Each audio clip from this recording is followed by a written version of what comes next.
Assalamualaikum guys. Hari ini aku mau kasih pemaparan materi tentang mawaris buat kalian nih yang duduk di bangku sekolah ataupun bangku kuliah. Lihat dan simak ya penjelasan dari materi aku.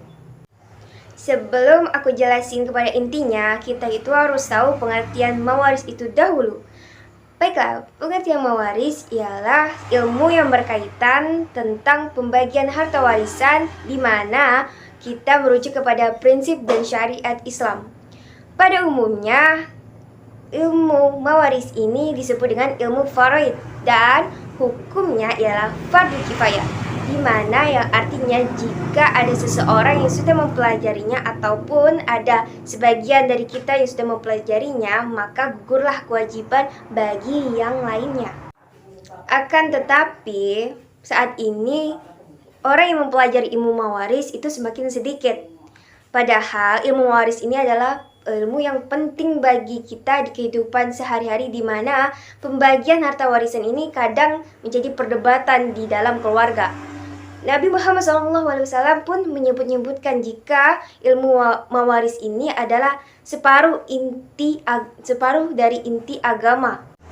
Alasannya, menurut Ibnu Wainah, bahwa pembagian ilmu mawaris ini merupakan keniscayaan bagi setiap manusia.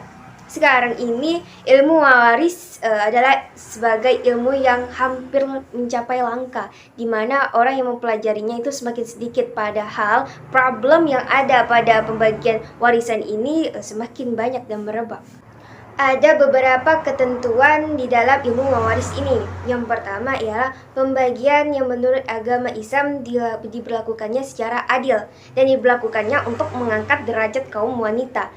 Dan mawaris ini bisa saja mengatur siapa-siapa saja atau ahli waris mana yang mendapatkan atau tidak mendapatkan dikarenakan sebab-sebab tertentu.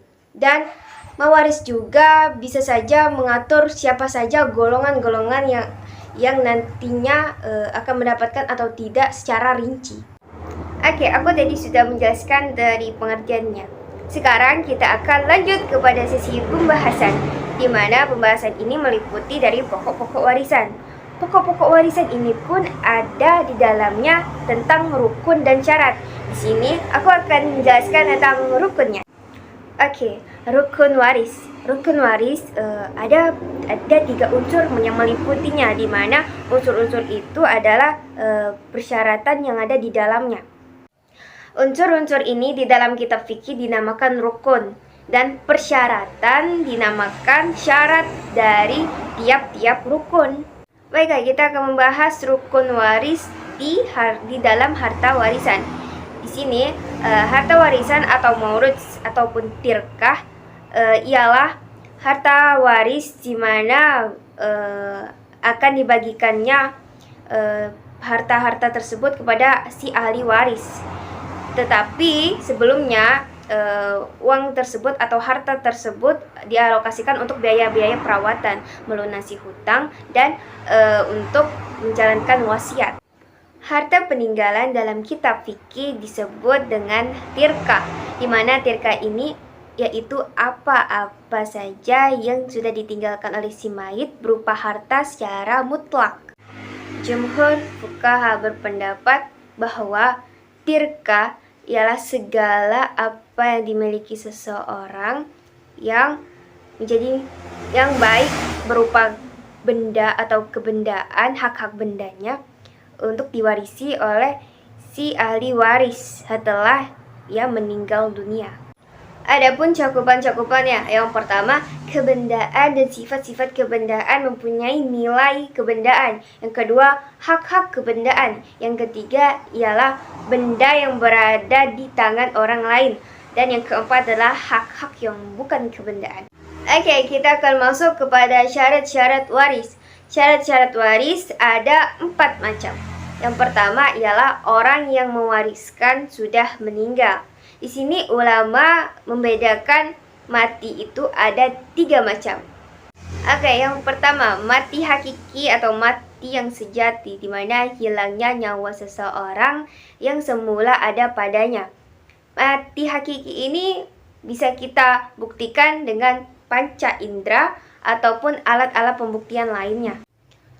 Yang kedua ialah mati hukmi, mati yang berdasarkan keputusan hakim, di mana ada dua kemungkinan, dia masih hidup atau di antara mati dan hidup.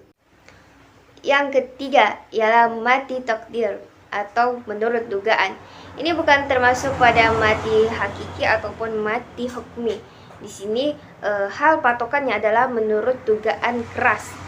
Sebagai contohnya saja, saat kematian seorang bayi yang diakibatkan oleh pemukulan perut ibunya ataupun ibunya yang disuruh minum racun. Tetapi kematian ini semata-mata baru menurut dugaan keras. Ada pula pasti sebab-sebab lainnya. Karena itu mati takdir ini adalah mati yang bukan hakiki dan bukan hukmi, yang mana adalah mati karena dugaan keras. Adapun syarat-syarat lainnya, orang yang mewarisi masih hidup pada saat si mayit atau mewaris meninggal dunia, dan tidak ada penghalang untuk mendapatkan waris, tidak tertutup atau terhijab secara penuh oleh ahli waris yang lebih dekat. Oke, kita sudah ada di pembahasan terakhir nih, pembahasan tentang ahli waris. Menurut kompilasi hukum Islam, ahli waris adalah orang yang pada saat meninggal dunia mempunyai hubungan darah dan hubungan perkawinan dengan pewaris. Beragama Islam meninggalkan ahli waris dan harta peninggalannya. Pengertian di sini ialah orang yang mendapat harta waris karena memang haknya dari lingkungan keluarga pewaris. Juga mereka yang benar-benar jelas mempunyai hak waris ketika pewarisnya meninggal dunia. Tidak ada halangan untuk mewaris. Namun, tidak semua dari keluarga dari pewaris disebut ahli waris. Demikian pula orang yang berhak menerima harta waris mungkin saja di luar ahli waris.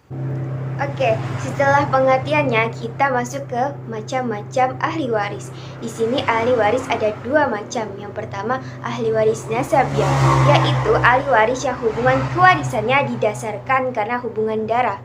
Kedua, ahli waris sababiah ialah ahli waris yang hubungan kewarisannya karena suatu sebab, yaitu sebab pernikahan dan memerdekakan budak. Dalam kompilasi hukum Islam, kelompok ahli waris ada 4. Yang pertama, hubungan darah terdiri dari golongan laki-laki, yaitu ayah, anak laki-laki, saudara laki-laki, paman, dan kakek.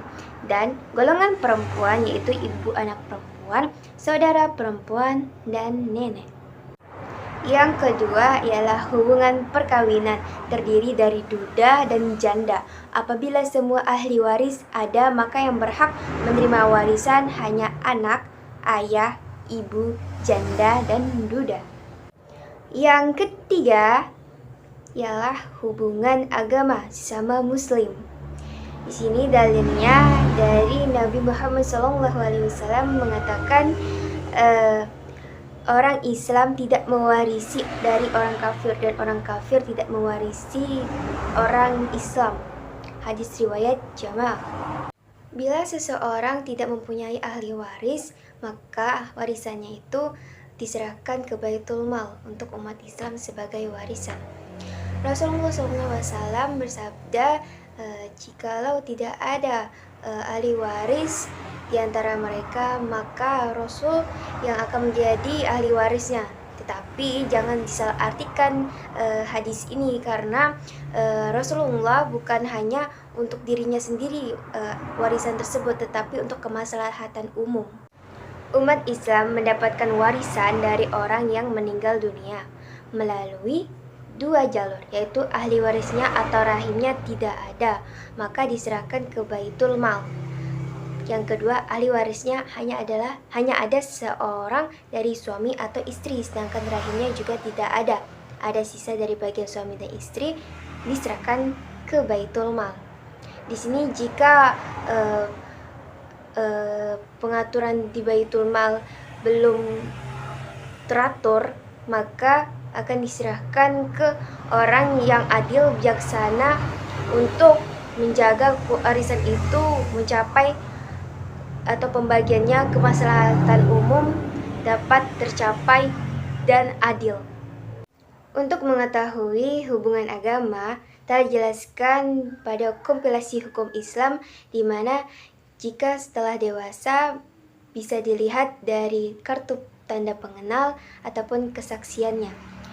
Untuk bayi itu mengikuti ayahnya atau lingkungan sekitarnya. Baik yang terakhir ialah hubungan wala, sebab memerdekakan budak, yaitu majikan mewarisi kepada budaknya yang telah ia merdekakan, tidak sebaliknya. Namun hubungan ini sudah tidak berlaku lagi karena setelah Islam datang, perbudakan bertentangan dengan syariat Islam, karena itu dihapuskan. Oke, kita sudah ada di penghujung video nih. Itu saja pembahasan dari materi ilmu waris yang telah aku sampaikan kepada kalian. Lebih dan kurangnya saya mohon maaf, dan kepada Allah saya mohon ampun, karena sesungguhnya banyak terdapat beberapa hal yang kurang di dalam pembahasan materi saya. Saya akhiri, wabillahi taufiq wal hidayah. Wassalamualaikum warahmatullahi wabarakatuh. Sampai jumpa, goodbye.